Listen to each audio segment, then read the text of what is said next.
Hello friends, मेरा नाम है कमल और आज हम बात करेंगे इक्वेशन प्रॉब्लम के बारे में। तो चलिए इसको हम स्टार्ट कर लेते हैं। सबसे पहले मैं आपको बेसिक समझाता हूँ कि किस तरह से आपके पास क्वेश्चन आएंगे या किस तरह से आप साइन कंपैरिजन कर सकते हैं। ठीक है। और इससे रिलेटेड आपको कुछ बेसिक रूल्स भी पता होने चाहिए कि कौन सी वैल्यू कितनी बड़ी होती है। फॉर एग्जाम्पल के लिए सबसे पहले मैं आपको कुछ रूल्स लिखवा देता हूँ कंपेरिजन फॉर्मूलेस। अगर मैं लिखता हूँ x ग्रेटर देन y, अब देखिए इसका मतलब क्या है, x की जो वैल्यू है x is greater then y, greater than y, इसका मतलब है x की जो वैल्यू है वो y से बड़ी है। आप इस साइन को भी ध्यान रखेंगे, जिस साइड में ये ओपन होता है यानी कि दिस वन, इस साइड में अगर ओपन है तो ये इधर जो वैल्यू होती है लेफ्ट साइड में वो वैल्यू बड़ी होती है, और जिस साइड में ये क्लोज होता है उधर वैल्यू क्या होती है हमारी छोटी। तो इधर हमारी लार्ज वैल्यू होती है और इधर होती है स्मॉल। जस्ट फॉर एग्जांपल के लिए मैं यहाँ पे लिख देता हूँ 5 जो है वो ग्रेटर है 2 से। ठीक है, 5 की वैल्यू 2 से बड़ी है तो ये वैल्यू है ट्रू, तो आप इसको ट्रू मान के चलेंगे। ठीक है, अगर मैं यहाँ पे लिख देता हूँ 5 इज लेस देन 2, क्या ये ट्रू है कि 5 2 से छोटा हो सकता है? नहीं हो सकता, तो ये फॉल्स आएगा। तो इन चीज़ों का भी आपने क्वेश्चंस में ध्यान रखना है। जो क्वाड्रेटिक क्वेश्चन से रिलेटेड क्वेश्चन होते हैं आपको पता होना चाहिए कि कहाँ पे वैल्यू ट्रू है, कहाँ पे वैल्यू फॉल्स है। क्लियर है। उसके बाद अगर आपके पास जैसी नेगेटिव साइन होती है, जैसे हमारे पास कोई लाइन होती है, ये हमारे पास होता है 0, ये है 1, ये है 2, 3 and 4 and 5, and this one -1 -2 -3 -4 -5। ठीक है, अगर मैं आपसे पूछूं कि -1 में और -3 में क्या रिलेशन है?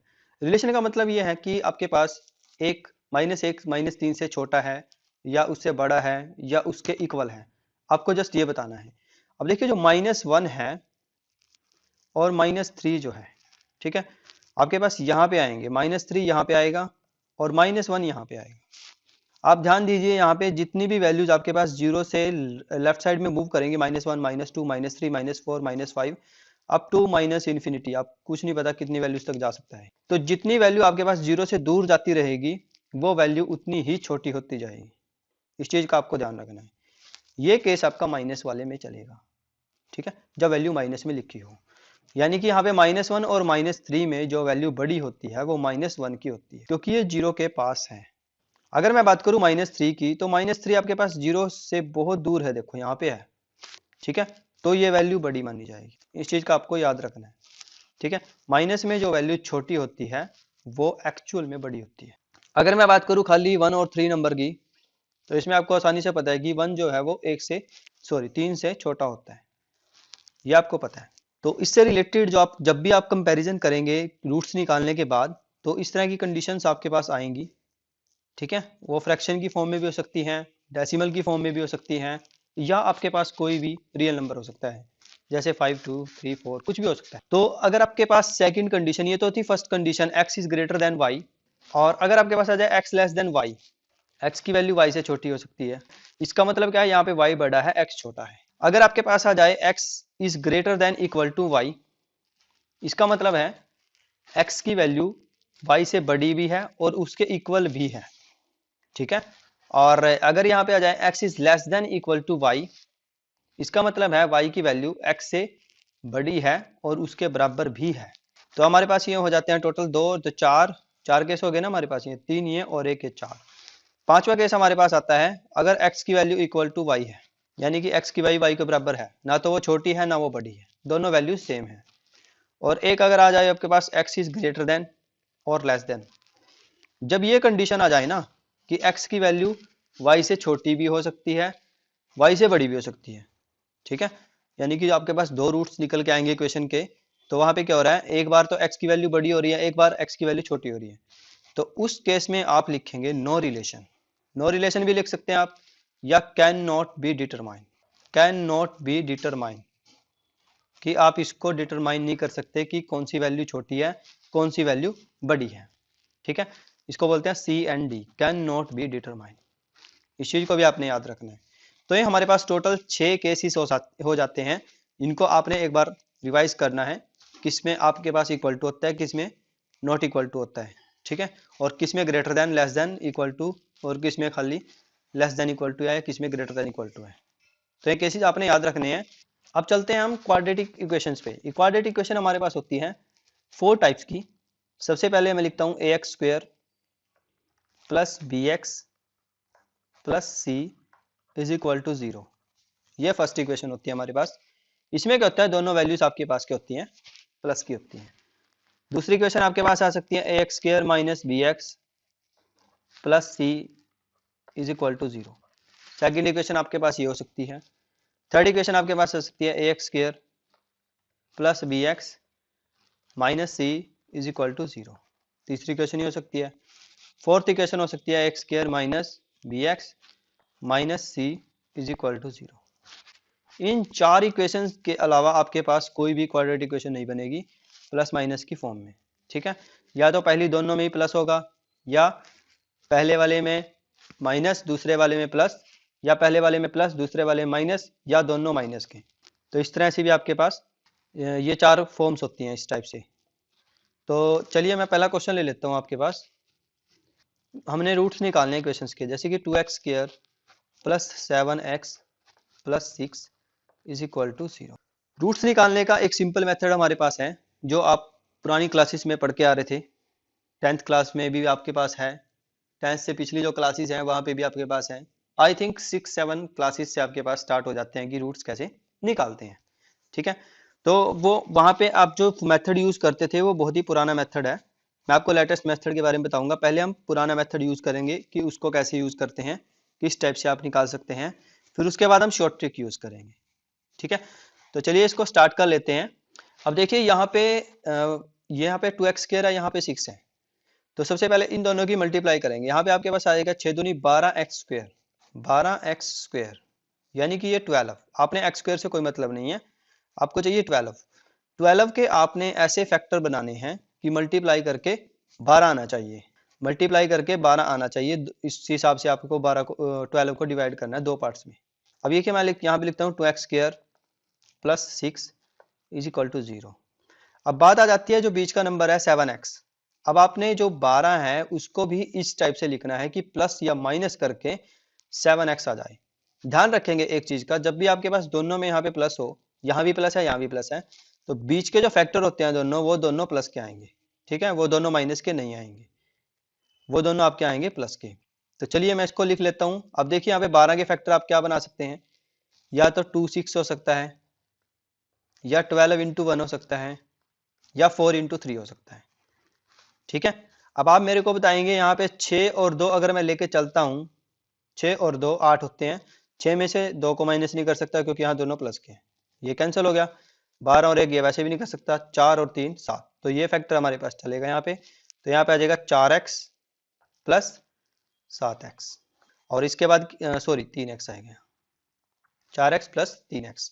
यहाँ से देखिए आपके पास कुछ कॉमन आएगा, 2x कॉमन आ जाएगा, तो आपके पास बचेगा यहाँ पे आपके पास आ जाएगा x प्लस 2 दूनी 4। यहाँ पे आपके पास प्लस 3 कॉमन आ जाएगा, यहाँ पे सॉरी 2 बचेगा, x प्लस 2 आएगा, प्लस 3 कॉमन आएगा, यहाँ पे x plus 2 is equal to 0। x plus 2 दोनों में कॉमन है, x प्लस 2, और यहाँ पे आ जाएगा 2x plus 3 is equal to 0, ठीक है। और ये आ जाएगा आपके पास x की वैल्यू -2, और एक x की वैल्यू आ जाएगी आपके पास -3/2। ये वैल्यू आपके पास इस टाइप से आती हैं। जब आप 2x प्लस 3 इक्वल टू 0 करते हैं तो 2x इज इक्वल टू होता है -3 उधर जाके, और x की वैल्यू आ जाती है -3/2। तो इस टाइप से आप फैक्टर्स निकाल सकते हैं। ये था आपके पास ट्रेडिशनल मेथड, पुराना मेथड जो आप 10th क्लास या 8th क्लास में यूज़ करते हैं। मैं आपको अब कराता हूँ शॉर्ट ट्रिक, कि शॉर्ट ट्रिक में आपको कैसे करना है। अब देखिए शॉर्ट ट्रिक में आपके पास कितना आसान हो जाएगा। ये है 2x square plus 7x plus 6, ये आपके पास इक्वेशन है। आपने 7 को ब्रेक कर दिया 4 और 3 की फॉर्म में। उसके बाद आपने कुछ नहीं करना है, यहाँ पे लिखना है आपने जो यहाँ पे एक्स स्क्वायर का कोफिशिएंट होता है, एक्स स्क्वायर का कुछ भी कोफिशिएंट है, 2 है 3 है या इसके साथ 1 है, तो आप कुछ नहीं करेंगे। अगर 2 3 5 कुछ भी है यहाँ पे लिखा हुआ है तो दोनों को डिवाइड करेंगे उससे, इन दोनों को डिवाइड कर देंगे जो फैक्टर आपके पास आते हैं। तो यहाँ पे जब भी आपके पास ये दोनों वैल्यूज प्लस की होती हैं, ध्यान रखेंगे इस चीज़ का, जब ये दोनों वैल्यूज प्लस की होती हैं तो आपके रूट्स जो है वो माइनस में आते हैं हमेशा। यहाँ भी माइनस, यहाँ भी माइनस, 2 दूनी 4 आ जाएगा -2 और -3/। तो इस टाइप से आप कर सकते हैं, जो भी मेथड आपको इजी लगे वो मेथड आप अपनाइए, उससे थोड़ा आपको आसान पड़ेगा। चलिए अब हम नेक्स्ट क्वेश्चन पे चलते हैं। नेक्स्ट क्वेश्चन आपके पास है, दो इक्वेशनें दे रखी हैं आपको। एक इक्वेशन आपके पास गिवन है 3x² + 11x + 6, और एक इक्वेशन आपको दे रखी है 2y² + 9x + 9। तो अब आप फैक्टर बनाएंगे, यहाँ पे 11 को 6 और 3 18, और इसको लिख सकता हूँ मैं 9 दूनी 18, नीचे 3 और यहाँ भी 3, दोनों माइनस के आएंगे, तो यह जाएगा -3 और -2/3। यहाँ पे दो रूट्स आपके पास आ जाते हैं। वही मैं दूसरी तरफ बात करूँ, यहाँ पे 9 दूनी 18 और 6 3 18, तो यहाँ पे 6 और 3 और डिवाइड करेंगे 2 से, यहाँ भी 2 से, तो यहाँ आ जाएगा -3, ये भी माइनस का, दोनों माइनस की वजह क्योंकि दोनों इक्वेशन सेम है, -3 और -3/2। ठीक है दोस्तों, तो ये आपके पास इक्वेशन आ जाती है। अब यहाँ पे देखिए, इसको थोड़ा सा और सिंप्लीफाई करके लिख लेता हूँ, -3 और ये हो जाएगा -0.6318, और इधर आ जाएगा आपके पास -3, 0 पॉइंट सॉरी 1, -1.2 2 एकम 2 और 2 पंजे 10। हाँ ठीक है, ये 1.5 आ जाएगा आपके पास। अब देखिए क्वेश्चन के में क्या आपके पास रिलेशन बनता है दोनों में। देखिए यहाँ पे सबसे पहले x है, माइनस की 3 है, इधर भी -3 है y की वैल्यू। ठीक है, तो इसका मतलब क्या है, x इक्वल है y के। एक कंडीशन तो ये है कि x इक्वल है y के, क्योंकि x की एक वैल्यू y के इक्वल आ रही है। ठीक है, और अगर मैं बात करूं इसी की ही, ये तो इसके बराबर हो गया। अब इसके पास जाता हूं मैं, यहाँ पे क्या है, x की वैल्यू बड़ी है, -3, तो ये तो दोनों बराबर हो गए, इसको तो छोड़ दो आप, ये दोनों बराबर हो गए। दूसरे केस में क्या है, ये वाला जो रूट है 0.6 माइनस का है, और यहाँ पे है माइनस के 1.5। तो मैंने आपको बताया था कि जो वैल्यू माइनस में होती है वो छोटी वैल्यू बड़ी मानी जाती है। तो यहाँ पे 0.6 है, यहाँ पे -1.5 है, तो यहाँ पे जो x है वो ग्रेटर देन y भी है। y की कोई भी वैल्यू x से बड़ी नहीं है, इसका मतलब ये है y की वैल्यू -3 है, वो इसके बराबर है। ठीक है, और अगर मैं बात करूं इसकी दूसरे वाली की 0.6 वाले की, और ये जो वैल्यू है -1.5, ये भी इससे छोटी है, तो ये 0.6 हमारे पास आ जाएगा। तो इसको कैसे लिख सकते हैं हम, x equal to y, x is greater than equal to y. तो इसको पूरा कंप्लीट करके मैं लिख सकता हूँ x is greater than equal to y, यानी कि x की वैल्यू जो है एक बार तो बड़ी होगी और इक्वल भी है, क्योंकि -3 और -3 दोनों इक्वल है। तो इस टाइप से आपके पास क्वेश्चन पेपर में आएंगे, इजी क्वेश्चन आते हैं, कुछ भी नहीं करना, बस जस्ट आपको रूट पता होने चाहिए, रूट कैसे निकालते हैं, और उसके बाद क्या है, आप उनको फंक्शन को चेक करेंगे कि कौन सा वैल्यू किसके साथ कंपैरिजन करके बड़ी आ रही है, कोई छोटी आ रही है, क्या चीज़ आपके पास आ रही है, तो वो चीज़ आप यहाँ पे नोट करें। चलिए दोस्तों, नेक्स्ट मैं आपको एक ट्रिक और बता देता हूँ जो आपके बहुत काम आएगी, पेपर्स में भी बहुत काम आएगी, और वैसे भी आपके पास बहुत काम आएगी जब आपको क्वेश्चन जस्ट 2 सेकेंड या 3 सेकेंड्स में निकालना हो। देखिए, जब भी आपके पास रूट्स निकालते हैं, कोई भी आप इक्वेशन के रूट निकालेंगे, सपोज करो आपके पास 2 इक्वेशंस हैं, आपके पास x के रूट आए हैं, सपोज करो कुछ वैल्यू प्लस में आई है और एक वैल्यू माइनस में आई है, ये जस्ट एग्जांपल के लिए मैं आपको बता रहा हूँ, और y की जो वैल्यूज आई हैं वो आई हैं आपके पास एक माइनस में आई है और एक प्लस में आई है।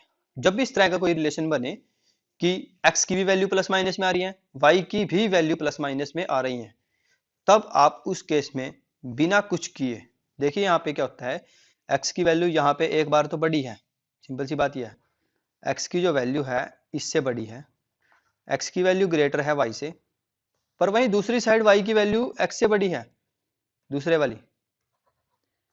दूसरे वाली वैल्यू y की बड़ी है x से। जब ये रिलेशन आ जाए x is greater then y greater than x, तो आप लिखेंगे नो रिलेशन, जो मैंने आपको कराया था। जब ये कंडीशन आ जाए x इज ग्रेटर देन और y ग्रेटर देन, दोनों केस आ जाएं, तब उस केस में आप नो रिलेशन लिखेंगे, यानी कि C and D can not be determine, कि हम बता नहीं सकते कि क्या रिलेशन बन सकता है इनके बीच में, तो नो रिलेशन वहां पे आपका आंसर हो जाएगा। एक चीज का और ध्यान रखेंगे आप, जब आपके पास इक्वेशन आ जाए ax² - bx + c = 0, जब यहाँ पे माइनस हो और यहाँ पे प्लस हो, तो आपके जो दोनों रूट हैं बोथ रूट्स ऑफ इक्वेशन, इस इक्वेशन के जो दोनों रूट्स हैं वो आपके पास हमेशा क्या है, पॉजिटिव रहेंगे। अब ये पॉजिटिव क्यों रहेंगे, मैं जस्ट आपको एग्जांपल दिखा देता हूँ एक। 4x² माइनस 10x प्लस 6 लिख लेते हैं एक, ठीक है, इज इक्वल टू 0। अब देखिए मल्टीप्लाई करके कितना आना चाहिए 24 और प्लस माइनस करके आना चाहिए 10। तो मैं इसको ऐसे लिख सकता हूँ 6 चौके 24, यहाँ पे 6x और यहाँ पे 4x और प्लस में 6 इज इक्वल टू 0। 6 चौके 24 आ जाएगा, दोनों में से हम कॉमन आ जाएगा 2x, 2 दूनी 4, 2x माइनस 2 तिये 6 माइनस 2 कॉमन आ जाएगा, 2 दूनी 4 माइनस 2 तिये 6 इज इक्वल टू 0। तो इक्वेशन आ जाएगी 2x माइनस 3 और इधर आ जाएगी 2x minus 2 is equal to 0। तो 2x minus 3 is equal to 0, तो x की वैल्यू आ जाएगी 3/2 और इधर आ जाएगी 2x minus 2 is equal to 0 और इधर आ जाएगा 2x इज इक्वल टू 2 और x की वैल्यू आ जाएगी 1। तो इस टाइप से भी आप कर सकते हैं, कोई इशू नहीं है। ये था आपके पास पुराना मेथड, आप लेटेस्ट मेथड से चलेंगे। दोनों इक्वेशन के रूट आपके पास आए -6 -4, आपको क्या करना है, इसके साथ डिवाइड करना है 4 और 4 के साथ, दोनों माइनस में लिखे जाएंगे। पर अगर आपके पास यहाँ पे माइनस है यहाँ पे प्लस है तो दोनों रूट क्या हो जाएंगे, पॉजिटिव हो जाएंगे। 2 दूनी 4, 2 तिये 6 और ये 4 एकम 4, तो आपके पास रूट आ जाएंगे 3/2 और आपके पास आ जाएगा एक रूट आ जाएगा 1। ठीक है, तो इस तरीके से भी आप कर सकते हैं।